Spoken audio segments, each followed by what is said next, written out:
Hello, welcome to my video. Today I wanted to go into some of the reasons why I think being autistic is a gift, since it seems to be like, there's lots of information on the internet about autism and how it's sort of how negatively it will affect someone's life, which it does in a lot of ways, but to every negative there is a positive, in my opinion. And so I wanted to talk about some of my experiences personally with it, and my diagnosis, which actually wasn't that long ago. I'm 34 and I was diagnosed in December, and but obviously I'd had lots of problems leading up to then that sort of indicated that I might be autistic, but it never like fully registered like that was me. It took a long time. It took till a couple of years before my actual proper diagnosis, but just a lifetime of alienation and all kinds of horrible things. But instead of dwelling a lot on the negatives, I want to just talk today mostly about some positives. I'm going to be making a video series on a lot of different things to do with being autistic, and every person with autism is different and it expresses differently in each person. So I think the more people you can have representing autism, the better, who have their own unique experiences and perspectives. So without further ado, I'll get into the video. Okay, sorry, my phone suddenly just storage ran out. And so anyway, what I was saying is that even though there's a lot of negatives, I want to talk about some of the things that I found positive about my experience. So number one, I put here, actually I think I'm going to change my number one too, especially for women. It can make you a highly creative person, arty or musical or poetic, or you're a writer. It can make you very kind of good at and interested in these topics, and because we're so in tune to this other kind of frequency or whatever that's running through life, it's one way that we express ourselves, because we have trouble expressing ourselves in a normal way through normal kind of interaction and conversation. That's not to say that people who aren't autistic are not good at art or music or anything of these things, but I find that a lot of, especially women, I've noticed, men too, it manifests differently for everybody, but it gives them this really special kind of focused energy on creating art that about their experiences that I think is impactful.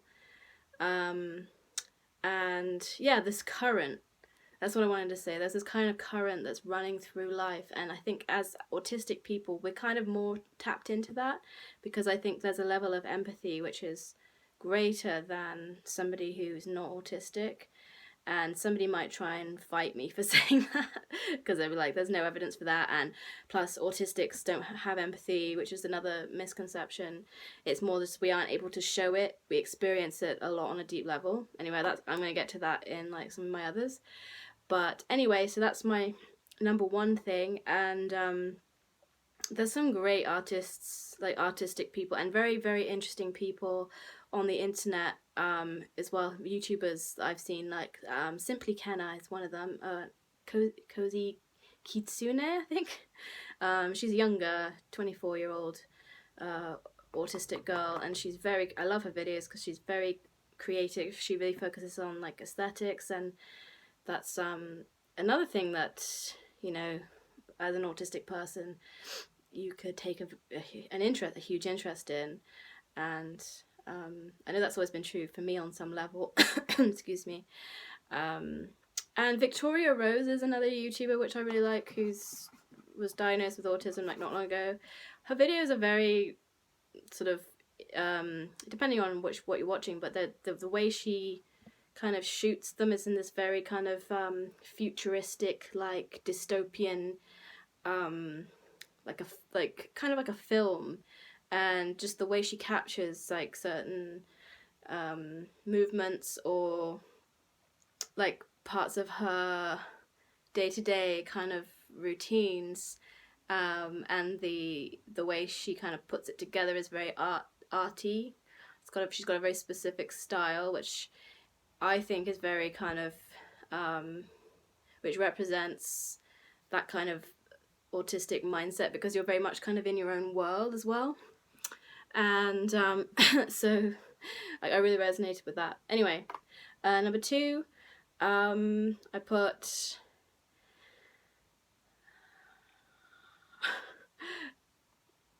someone might try and have a go at me for this, but I put you may have above average intelligence. It depends. Every autistic person again is different, but and now this, because they're saying there's no such thing as high functioning or low functioning, it's a spectrum.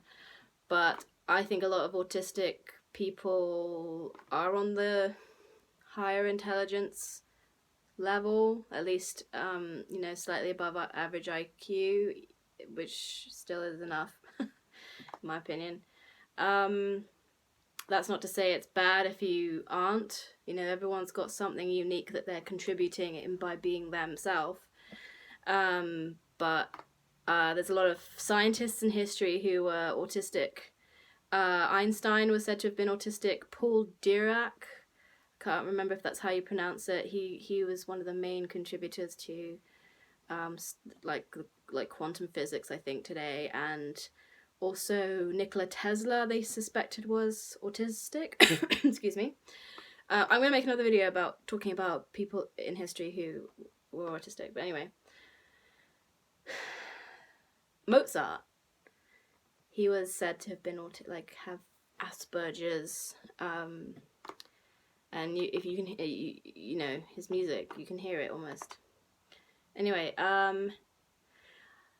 number 3, you have an ability to hyperfocus on specific things in a way most people would gloss over. This gives you extra skills and abilities in an area of expertise in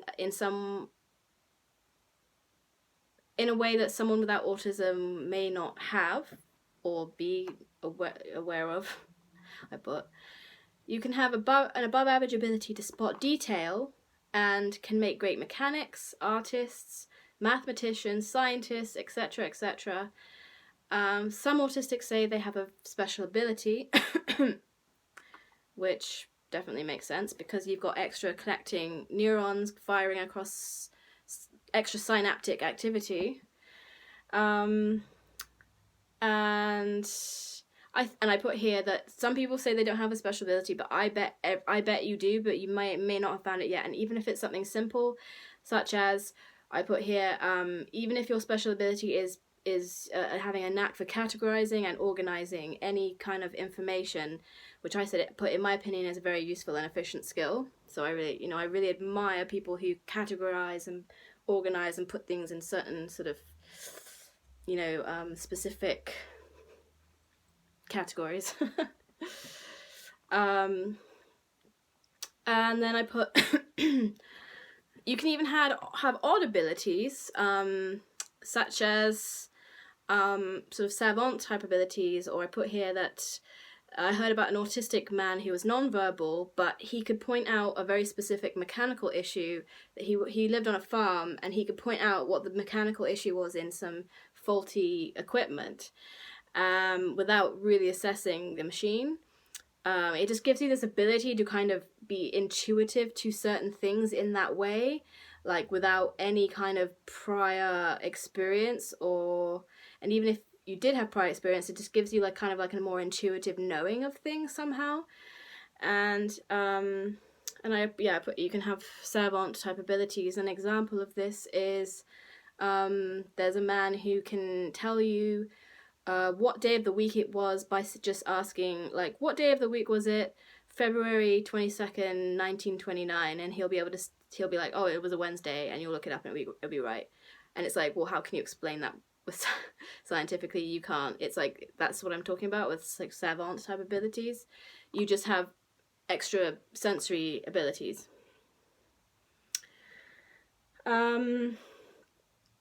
So number 4, I put here,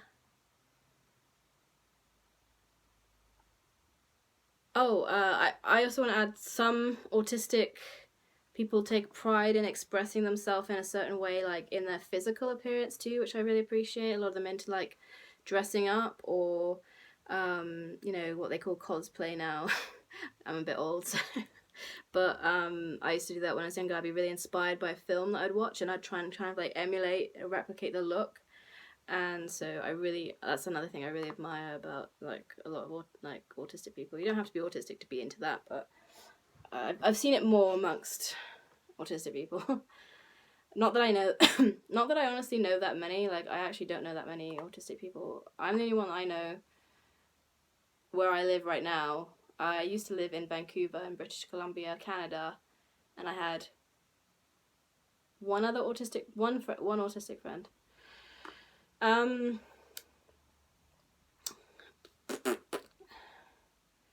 You may, so number 4, you may be highly empathic. And like I said earlier, there's this kind of misconception that if you're autistic, you're not, you don't have feelings, which is absolute garbage. We're just more like in tune to the undercurrents of things, like I said, and that applies to in people as well. So we'll really tune into like a person's energy, and sometimes because we're having sensory processing issues or overload, we don't know how to process what we're feeling from that person, which can kind of send us into this like state of overwhelm or shut down. We don't know how to process empathy, but we feel it a lot. We can have a lot of empathy for people, animals, the state of the world. We're really tuned into that kind of stuff, I think, typically. Yeah, so that's another one that I put. And then I put, this kind of ties in with the other ones, but I put, it can give you just like a different perspective or a unique outlook on life. And I put here, most autistic people I know have their own unique perspective on the world. If everyone thought exactly the same, the world would be boring. And many artists, poets, musicians are autistic. I put here in brackets Mozart, because he was said to have been, like, based on assessments that I guess people have done of him, he sort of showed classic signs of being autistic and probably ADHD as well. And this unique level of attunement to the undercurrents of your environment can make you extra just, yeah, like in tune, but giving you like a different perspective. You live in your own little world where you make up your own persona and your own rules, and that's kind of fun in itself, isn't it? We may actually understand the world on a much deeper level than neurotypicals. I don't know if that is true, but that's my kind of that's my feeling on some level, that based on my interactions with neurotypical people, the way I refer to them is like that a lot of neurotypical people feel like, it's probably not, doesn't sound very nice, but dumb, because it feels like they're just not in tune to the same things sometimes as I am, and it really like annoys me, and they always misinterpret me as well, or read me in a certain way that I'm not. But anyway, this is a video about the positives, but yeah, so I do have a little bit of hate for neurotypicals on that level sometimes, just because of a life of hell from that side of it. But anyway, that was my video, so hopefully you enjoyed it. If you did like it, please subscribe, because I want to continue to create content for people. I have lots of ideas about things I want to do, you know, different topics to do with autism that I want to cover, like information that I've researched and stuff. So, and please like it as well, so I know you enjoyed it, and as well as comment about your experiences and like what kinds of gifts, talents, whatever it is you feel that it makes you unique and contributes to the the world we live in, and even if it's something very simple, you know, something that you do that you feel is like, that makes you feel good, you know, I'm really interested to hear about that. So yeah, comment if you feel like it. Obviously don't bother if you don't want to, but I do want to kind of make this a regular thing, so I would love some subscribers. If you're interested, also I put in the bottom in the comment section, in the a link in the bio, my Instagram for my art, and excuse me, I also have another YouTube channel which I just started, where I upload poems that I've written called Twin Flame Beauty, and I'll put that link in the description as well. So thanks for joining, and I will speak to you soon. Bye bye.